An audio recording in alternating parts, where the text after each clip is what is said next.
मुबारक हो, बहुत मज़ा आ रहा है। आपको पता है सबसे बड़ा जो इस वक्त क्राइसिस चल रहा था, बैटरीज नई ले ली हैं, इंस्टॉल हो गई हैं। उसके अलावा एक दूसरा मसला चल रहा था कि मेरी टांगों का जो हुस्न था वो बर्दाश्त नहीं हो पा रहा था कुछ लोगों से। नई जीन्स भी ख़रीदी है। सो अब जाहिर है एसी तो बंद हो जाएगा जब लाइट जाएगी, लेकिन रिकॉर्डिंग चलती रहेगी। सो इसी तरह आपको मेरी टांगे भी नज़र नहीं आएगी। ये सारा कुछ किसके लिए हो रहा है? आपके लिए। तो इसके पैसे कौन देगा? आप लोग, ठीक है ना। मतलब आपने उस दिन भी किसी ने कहा था कि जी आप अपने घर में सोलर लगवा लें। मैं जब ट्वीट कर रही थी तो मैंने साफ कहा था मेरे पास पैसे नहीं हैं, आप अगर पैसे दे देंगे तो मैं लगवा लूँगी। वैसे ना आप लोग एंटरटेनमेंट के काबिल नहीं है। मतलब एक इंसान की टांगें नज़र आ रही हैं, वो आपको चुभी जा रही हैं, उस बेचारे का खर्चा आपने करा दिए, पैसे भेजे हैं। और ये देखें कि मैं इतना कॉन्शियस हो गया कि मेरा बड़ा दिल था बचपन से कि मैं एक पार्टी हुई जीन्स पहनूं। हाँ। लेकिन मैंने पार्टी हुई वो ली है जिसके अंदर कपड़ा लगा हुआ है ताकि लोगों को मेरा गोडा अंदर से नजर ना आए। घूंघट की आड़ से दिलभर का गोडा मतलब अली वैसे आप ना बहुत आप लोगों ने बड़ी ज्यादती की है। मैंने कहा चलो थोड़ा सा सेक्स फैल जाएगा शो के अंदर, मैं तो फैला नहीं पा रही हूँ तो इसी का ही कर लेते, लेकिन आप लोग डिजर्व नहीं करते, फिर वही गल है।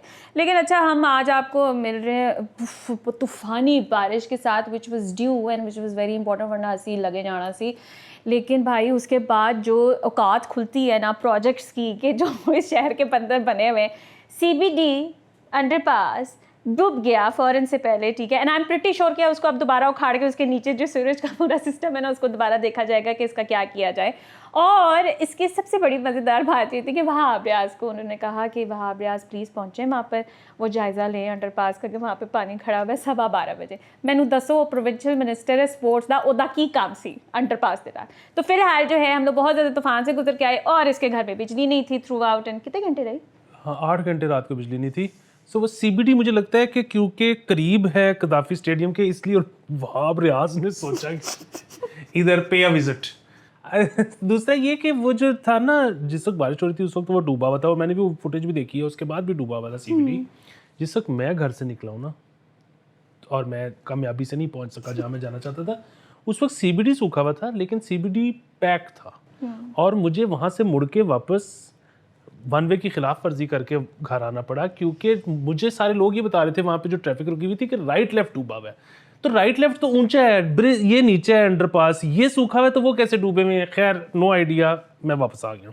लेकिन मैं इसकी वहाँ से गुजर के मेरे दफ्तर जाना था, ठीक है, और मैं वहाँ से गुजरी हूँ तो वो राइट लेफ्ट डूबा नहीं हुआ था, राइट लेफ्ट में ट्रैफिक फंसी हुई थी अन्यवाह, जहाँ से गाड़ी निकल नहीं पा रही थी। डूबने वाला सीन नहीं था क्योंकि बीच में एक गाड़ी सामने से आ रही थी, उसने भी वन वे किया हुआ था और वो गाड़ी रुक गई थी रास्ते में, तो उसकी वजह से सारी जो है वो डिस्ट्रप्शन थी।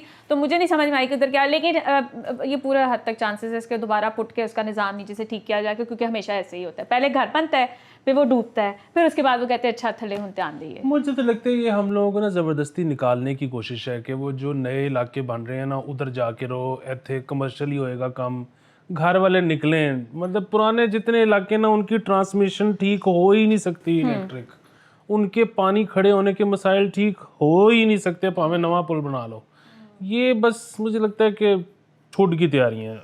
हाँ, क्योंकि अरे हमारी तरफ भी पानी खड़ा होता है, लेकिन ये हाल नहीं हुआ होता नए इलाके हैं ना। हाँ, नए इलाके हैं तो वो प्रॉब्ली आपके इधर जस्ट पुशिंग यू कि जी वहाँ जाकर आप 5-6 करोड़ का जो है घर खरीदें। खैर जी, अच्छा हम before we move on to whatever is happening, मैं आपको ये बताती चलूँ कि हमारे ही शो के अंदर ये जिक्र किया गया था कि इन केस ऑफ रिटायरमेंट, ठीक है, रिटायरमेंट के बाद अगर दोबारा मुलाजमत मिलती है तो पेंशन नहीं दी जाएगी आपको, या वो पे मिलेगी या फिर आपको पेंशन मिलेगी। और किसी ने हमारा प्रोग्राम बैठ के देखा है, पक्की बात है, क्योंकि ये ऐलान कर दिया गया है, ये पॉलिसी अडॉप्ट की जाने लगी है कि एडे नहीं 2-2 हथ तुसी लुट्टो सानू बह के। सो गुड जॉब, बहुत ज़्यादा मुबारक हो सबको। मुबारक इस बात की कि हम IMF का वो मोस्ट प्रॉब्ली अब साइन होने लगा है। वही वजह है कि ये चीज़ें चेंज की जा रही हैं बजट के अंदर, और ये जो हम तालियां बजा रहे हैं ये हम उन लोगों के लिए बजा रहे हैं जिन्होंने ये देखा और ये फैसला किया। और ये भला कौन लोग हैं? ये IMF है, ठीक है। You want to live in that bubble? Sure, go ahead.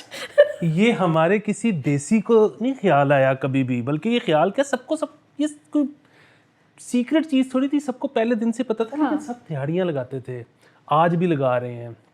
सो ये बात आज बहुत ज़रूरी हम कहना चाहते हैं कि अगर इस भरी दुनिया में आपका कोई सगा है तो वो IMF है और हम जाहिर है उसके बाद second number पे। second में हम। और जितने लोग IMF के खिलाफ बातें करते हैं ना, ये आपके साथ फ्रॉड करते हैं, ठीक है। और ये आज का नहीं हो रहा, ये बड़ा पुराना फ्रॉड हो रहा है। इस बात को समझें कि ये जो हमारे हैं ना, ये जो आगे कहते हैं, वो अभी कल भी वो कह रहे थे, परसों इसहाक डार साहब, कि IMF से मुआहदा हो जाता है तो ठीक है, वरना गुजारा तो चल ही रहा है। हाँ, उन्होंने फिर यही कहा है कि मुझे आप लोगों की जरूरत नहीं है। अगर नहीं है तो फिर ये क्यों चेंज किया? क्यों कीता है? ठीक है, ये झूठ बोलते हैं, ठीक है। असद उमर हो, शौकत तरीन हो, इसहाक डार, देखिए इस बात को समझे, ये शरीक है, ठीक है। बात ये है कि पाए तो उतने ही हैं। 100 रुपए का नोट है, या तो मैं 75 लेके जाऊंगा और माहो 25 लेके जाएगी। अगर माहो ने 50 ले लिए तो फिर कोई तरीका नहीं है मेरे पास सिवाय इसके कि मैं 50 रखूं। मतलब नोट तो बड़ा नहीं ना कर सकते। ये जो शराफिया है ना हमारे मुल्क की, ये अगर गरीबों तक पैसा पहुंच जाए तो इनका शेयर कम होता है, ठीक है। शेयर तो नहीं ना कर सकते। जो IMF वगैरह ना, सो IMF के भी मसाइल होते हैं। एक तो उनका वही वाला मसला होता है कि उनको पता नहीं कि इस इलाकों में क्या होती हैं बारीकियाँ। दूसरा ये कि वो भी दिहाड़ी, अब जिस तरह यहाँ पे पहला जब IPPs वाला जब पहली दफ़ा ड्राफ्ट हुआ था तो उसमें क्योंकि बाहर वाली कॉन्ट्रैक्ट कंपनी को मिलना था तो वो अजीबोगरीब सा ड्राफ्ट था। ये बात है पुरानी। अदरवाइज ना उनको तो यार ये इनको हमने पालना है, ठीक है, इनको हमने इतने पैसे देने हैं। उनको तो बल्कि बेहतर है उनके लिए कि गरीब तक पहुँचे। और ये जो हम कड़ी मुड़ी अमेरिका के झंडे साड़ते रहते हैं वो हम ना साड़े, लेकिन ये हमारा मसला है, हमारी इशराफिया का, कि नहीं गरीब तक कुछ ना पहुंचे। अच्छा, इसी तरह ये जो हम पहले भी जब बजट आया था ना, बड़े लोग कहते बजट स्पेशल करें, बजट स्पेशल करें, छकू करें। वो बजट था, वो पता नहीं क्या था। मैंने तो ध्यान भी नहीं दिया, मुझे बस ये पता था बड़ी सख्त महंगाई हो गई, दूसरी एक जॉब ढूंढो, बस। मैंने नहीं देखा उसको। मसला ये है कि वो बजट रहना ही नहीं। ये चेंजेस आ गए ना, ठीक है। अभी इसमें मजीद चेंजेस आने हैं। यहाँ तो इंटरम में आएंगे। इनका ये ख्याल है कि जी हम चले जाएंगे, हम कहेंगे हमने तो देखो ना कितना अच्छा बजट दिया था, वो इंटरम वाले पर जो करें हम क्या करें। या फिर अगर इंटरम के पास वही बात मैंडेट नहीं होगा तो जब हम जब आ जाएंगे इलेक्शन के बाद और उसके बाद हम 5 साल के लिए आएंगे तो फिर पहले 3-4 साल में अवाम हमारे क्या पुट सकते हैं। हम कहेंगे जी अब ये हम करने लगे हैं। सो मसला फिर वही है, ये जो पार्टियां हैं ना, ये जो सारे लोग, ये आपको फुद्दू समझते हैं और आप भी ना अक्सर ही उनको प्रूफ कर देते हैं सही ना बिल्कुल यकीन करके। अच्छा, वैसे बहुत सारे लोगों ने, ये एक बंदे ने जब ये बजट पेश किया था ना, तो obviously it wasn't making sense to most of them कि what the hell is this. तो तब उस बंदे ने ये बात भी की थी कि इसके बाद मिनी बजट्स भी आ सकते हैं, उसमें रेक्टिफिकेशंस आ सकती हैं। अब they might not be giving it a name of a mini budget, लेकिन ये है कि उनको ये करना तो पड़ेगा, ये सारे जो चेंजेस हैं। अब ये मैं आपको मज़ीद, हम लोग आगे चलते जाएंगे इस बारे में, जो भी बात होती गई थी, लेकिन ये है कि इसके बारे में मुझे ये था कि ये मुझे मेरे बहुत करीबी जानने वाले वो बहुत सफ़र करेंगे इस बात पर, लेकिन अब क्या किया जा सकता है। एक आधी चीज़ तो बंद करनी है ना। फिर वही है, अब इसमें अब वो लोग इस पर एतराज़ बड़ा उठाएंगे कि देखिए जी IMF के लिए उन्होंने क्या किया है कि सैलरीड क्लास का इनकम टैक्स बढ़ा दिया। हाँ, वो भी बढ़ा, तो बाकियों को नहीं फ़र्क पड़ने दिया। अगेन आपके ख्याल में ये IMF ने कहा होगा कि सैलरीड क्लास को रखड़ा दे दो? ये वही कहते हैं जिन्होंने अपने जो है ना सानू ना हाथ पाना, उन्होंने हाथ पाओ, ठीक है ना। नहीं, ये भी नहीं कहते कि उन्होंने हाथ पाओ। उन्होंने क्या हाथ डालना है, उनका तो कोई लेना देना ही नहीं। वो तो कहते हैं कि यार हमें आप ऑन पेपर ये बता दें कि ये कलेक्शन आप करेंगे कैसे, और उनको नजर आ जाते हैं। हाँ, वो ये हमारे वाले कहते हैं कि सर ए ना असी तन आप छोड़ दें, आप ना बात करें बिजनेसमैन की या फलाने की टमकाने की, हम आपको ना इसमें से निकाल के दे देंगे, आपने टेंशन ही नहीं लेनी। इसका सबसे मज़ेदार चीज़ ये थी जब ये डिस्कस यही वाली बात हो रही थी, ठीक है, टैक्सेशन की जो सैलरी क्लास पे थी, तो कराची की तरफ से ऐसे कराची चूँकि टैक्स बहुत देता है और हम मानते हैं वो टैक्स देता है। उधर से एक बंदा आया, कहते मैंने तो सुना है पंजाब में नॉन फाइलर्स बहुत ज़्यादा, इफ़ दिस इज़ ट्रू तो फिर मेरे ख्याल से उनको जो है ये टैक्स लगाना चाहिए, सैलरी क्लास का मजीद बढ़ाना चाहिए, ऑल ऑफ दैट जस्टिफिकेशन आपको काफ़ी सारी मिलेगी। लेकिन मेरी तो इतनी तनख्वाही नहीं है जितना टैक्स की बात कर रहे हैं। अच्छा, वो नहीं वो तुम्हारी उतनी तनख्वाह है जितनी तुम्हारी तनख्वाह पे भी, तुम्हारी मीगर तनख्वाह पे भी स्लैब बढ़ गई है। अच्छा, दूसरी चीज ये है कि वो इसमें अब वो भी आ जाएगा कि सुपर टैक्स लगाया तो है, सुपर टैक्स लगाया तो। अगेन यहाँ पे ना आप फिर वही बात है, बारीकियाँ, कलेक्शन का मसला है। टैक्स तो पहले भी काफ़ी था, किससे लेना है किससे नहीं लेना, किसको ले दे के छोड़ देना है, वो जो सारे मसाइल है ना वो हल ही नहीं हो सकते। देखिए जी, करने वाली नियत होनी चाहिए। टोबैको का नहीं टैक्स लिया था उसने, इतनी तालियां बजाई थी कि सिगरेट पी के इन्होंने जो टैक्स वो देना शुरू किया, वे निकलवा लेते हैं ना, निकलवा ही लेते हैं कहीं ना कहीं से। वो बिल्कुल ठीक बात है, लेकिन उसमें मैं यही ऐड करना चाहूंगा कि वो जो एक खबर थी, फिर हम इसको अभी पहले कर लेते हैं, वो बाद वाली थी, वो जो गाड़ियों पे से इन्होंने ये सामने है, 1% reduction was approved for vehicles ranging from 1500 CC to 2000 in Punjab, which was followed by like जो केपी में भी पहले ये हो गया था, ठीक है, उन्होंने वहाँ पे किया था, अब पंजाब में हुआ है। तो वही बात है कि आप फिर वो वाली क्लास को जो है वो छूट दे रहे हो जो आपकी ऊपर वाली है, क्योंकि एक तो छूट दे रहे हो, दूसरा क्योंकि गाड़ी बिक नहीं रही, तो आपको ये एहसास हुआ है कि वो जो हमने मतलब महंगी गाड़ी तो बिकती ही नहीं, तो हमें तो फ़ायदा ही नहीं हो रहा। बिल्कुल इसी तरह ये जो सुपर टैक्स टूक्स लगा दिए हैं, अब मसला ये है कि ये तो कलेक्शन और कम ना हो जाए, लोग और ज़्यादा कैश में डील ना करना शुरू कर दें। आपने जो नॉन फाइलर को कहा है कि उसकी 50,000 की ट्रांजैक्शन पे बैंक भी टैक्स काटेगा, तो वो तो और ही अब तकिए के गुलाफों में पैसे रखने शुरू कर देगा। सो ये इतना बड़े अजीबोगरीब चीज़ है।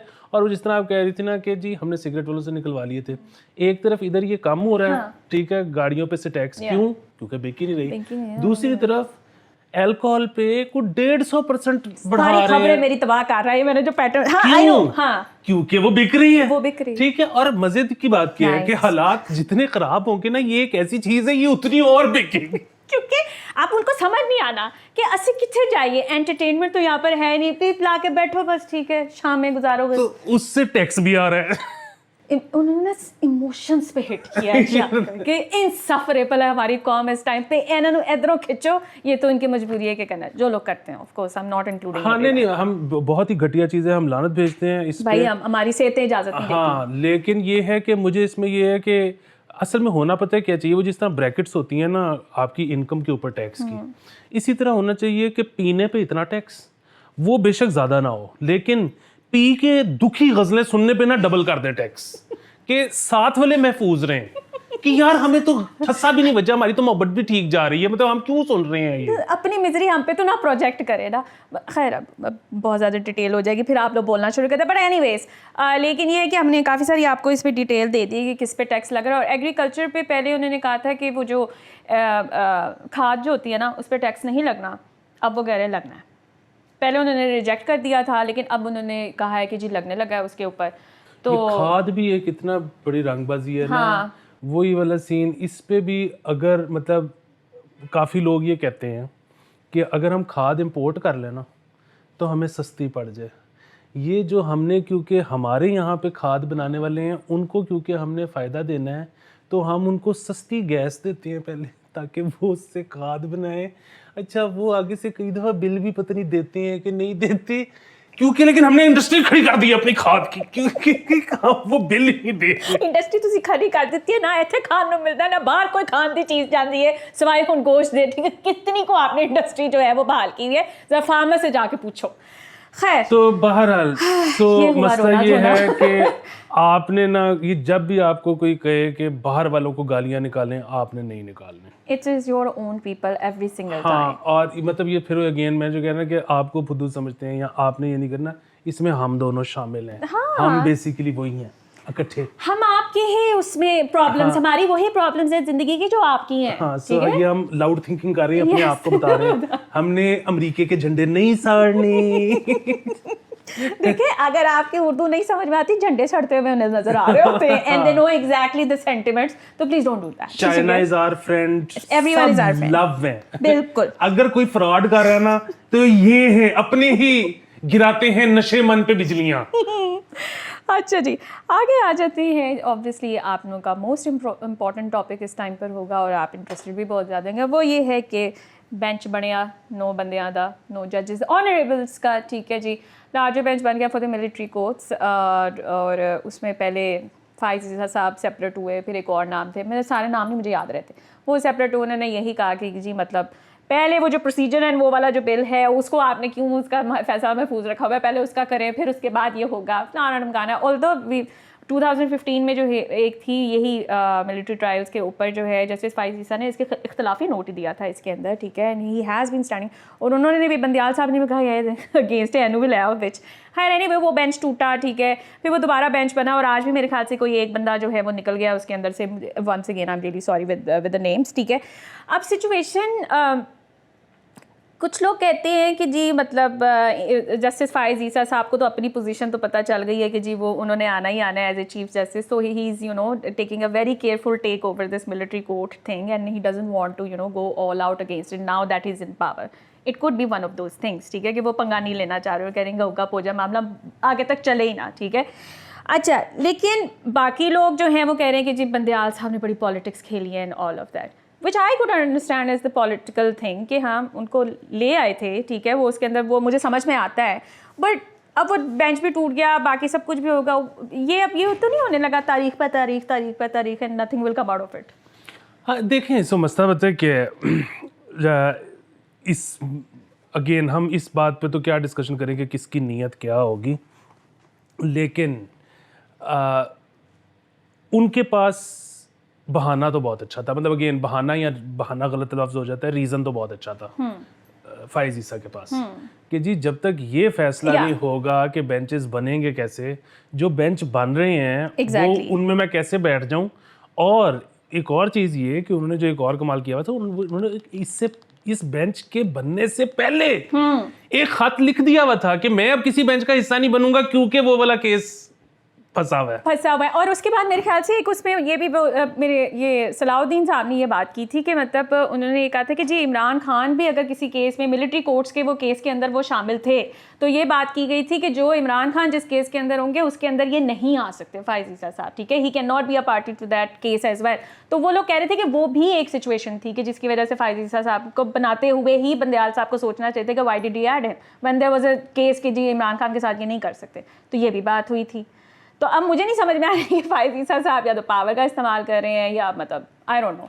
नहीं मसला फिर वही है ना कि बात ये है कि अब आप अगर तो इस वक्त डिस्कशन ये करनी है कि फाइज ईसा की नीयत क्या है तो वो डिस्कशन हो सकती है, डिस्कशन तो कुछ भी हो सकती है। नहीं वो ऑनरेबल है, मैं ये डिस्कशन बस एक हाथ तक ही कर सकती हूँ, फिर मैं घर भी जाना है, ठीक है। लेकिन ये है कि जो उन्होंने उज़्र पेश किया है ना वो उज़्र तो पूरा है। हाँ उस पर आप उंगली नहीं उठा सकते उस तरह से कि ठीक है, लेकिन लोग कह रहे थे ये वक्त है मुत्तहिद होने का, इत्तेहाद दिखाने का, इतना क्रूशल मसला चल रहा है, ये अपनी जो है सियासत लगे हुए कराने के लिए, तो फिर वो पास कर दो ना बिल जितने बैठे हुए वैसे। नहीं वो बंदियाल साहब ना बहुत बड़ा मुद्दा बन चुके हैं, अब सबका ना सबका ही, अब वो मंसूर शाह साहब भी अलहदा हो गए। हाँ वो sorry thank you for that, सारे अब अलहदा होते जा रहे हैं क्योंकि वो मसला ये है कि ये अब 17 सितंबर के बाद ही होगा जो होगा। अब ये मतलब वो बेसिकली वो उबलता हुआ आलू है कोई नहीं करीब जाना चाह रहा। एंड आई थिंक ये ना आलू रहेगा भी उबलता है वही फॉर इयर्स टू कम।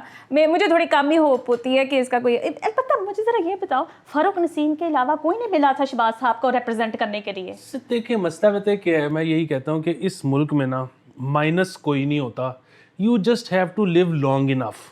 वो और बात है कि फ़ारूक नसीम को तो 6 महीने भी नहीं लगे, वो वापस आ गए, बट इवन अदरवाइज आप गेम में रहेंगे, बस आपने ना इसलिए सेहत पे काम करें। मैं तो हमेशा कहता हूँ कि बीबी शहीद कहती होती थी कि democracy is the best revenge. मेरे ख्याल में good health and long life is the best revenge.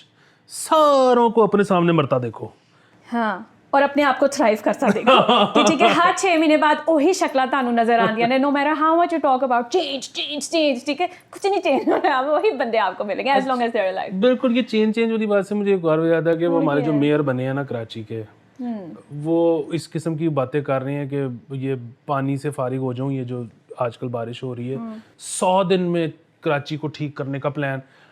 और भाई ਅਸੀਂ ਇਹੋ ਹੀ ਇਮਰਾਨ ਖਾਨ ਨੂੰ ਸਮਝਾਉਂਦੇ ਹੁੰਦੇ ਸਾਂ ਤੁਹਾਡੀ ਤੁਹਾਨੂੰ ਪਤਾ 90 दिन ਸਾਡੇ ਗਿੱਟੇ ਗੋਟਿਆਂ 'ਚ बैठा हुआ है, तो प्लीज डोंट डू दैट।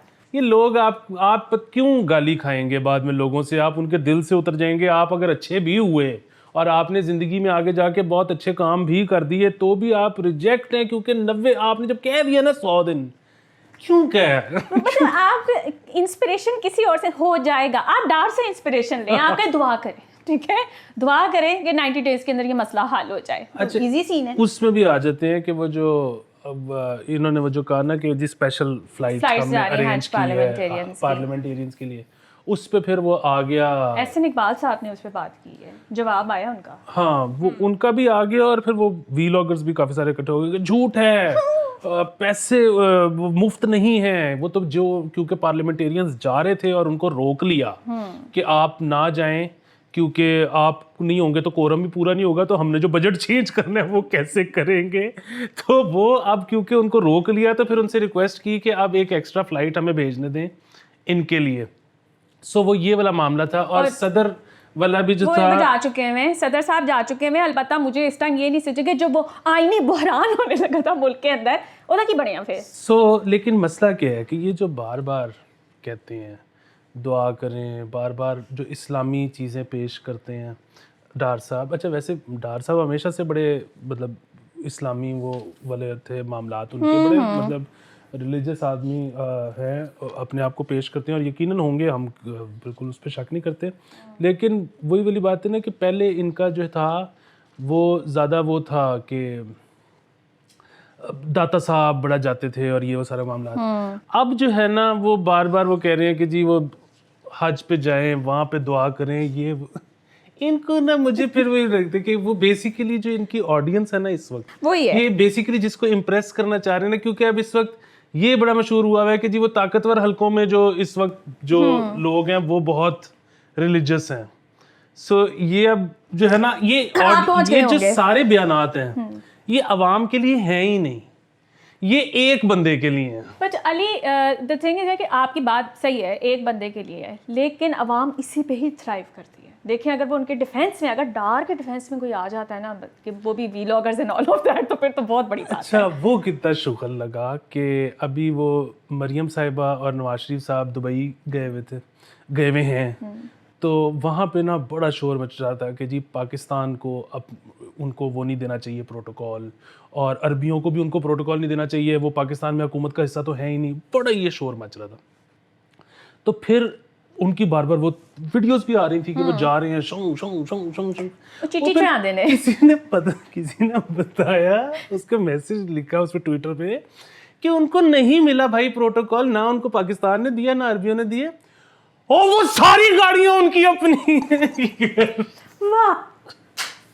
और ये मैं आपको बता दूं, इस पे भी कोई इसके अंदर एग्जैजरेशन नहीं है। मैं नाम नहीं दे सकती, लेकिन पिछले दिनों एक रिच फैमिली से मेरा टाकरा हुआ था। दे वर ट्रैवलिंग, ठीक है, और उनकी गाड़ियां सेपरेटली गई हैं, ठीक है। वो कैसे गई हैं मुझे उस सिस्टम के अंदर नहीं दाखिल किया गया, लेकिन उन्होंने कहा हमने मूव करना है वहाँ पर, तो हमें अपनी गाड़ियों क्या, उनकी गाड़ियाँ वहाँ गई हैं, ठीक है।